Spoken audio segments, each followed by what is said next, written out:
black hoodies. One was wearing red wind pants, black stripes, white gloves.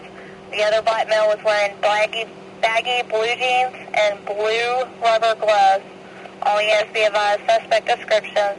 One wearing black hoodie, one wearing a black hoodie, red wind pants with a black stripe down them, white gloves. Other suspect, baggy blue jeans with blue rubber gloves. 204, is that about the same information you have? 2001. About 9:30 this morning, we responded to a bank robbery at the First National Bank that was located in the Kroger store on South Loop 336. It was reported 3 suspects came into the bank, 2 brandished weapons.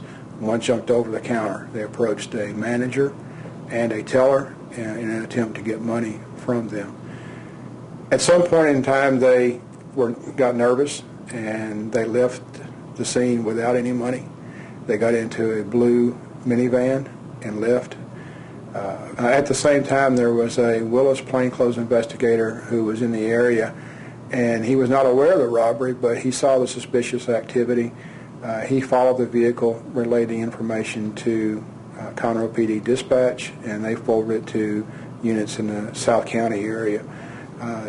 Agencies in South County were able to spot the vehicle traveling at a high rate of speed on I-45. The vehicle eventually left the roadway and wrecked out in the median between the feeder road and the interstate. Suspects then fled on foot in a westbound direction, and later 2 suspects were arrested. The vehicle was damaged very heavily. It was disabled when it went off into the median. Suspects climbed out of the vehicle and ran westbound. They had several agencies involved, multiple units out there setting up a perimeter, and we appreciate their assistance in that.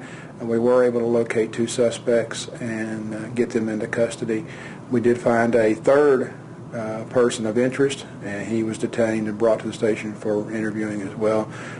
Currently, we're interviewing the suspects and this 3rd person to see if or what activity he played in that. So it's actually going to be 3 instead of 4 people?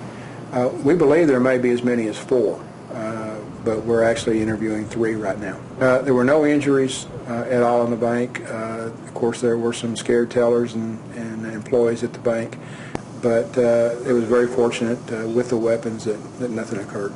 Once the perimeter was set up in the area when they fled on foot, one of our officers, Conroe PD officers, was approached by a male behind a residence. It was unexpected to both of them. The officer discharged his weapon. There were no injuries involved in that incident. It is under investigation under our Office of Professional Conduct. Okay. What about now? I mean, something like that happening. You have the tension. There's a lot of tension out there. I mean, there's a lot going on out there. So, you have multiple suspects known to have weapons, and they're in a wooded area. It's very possible that something like that could happen. And like I say, we were very, very fortunate that nobody in that incident got hurt. now, what about the suspects? Where did they finally find them at? Just were they close to the scene, or just basically out and around the area? They were in a wooded area to the west of the freeway, to the west of the feeder road, and they were detained inside the wooded area.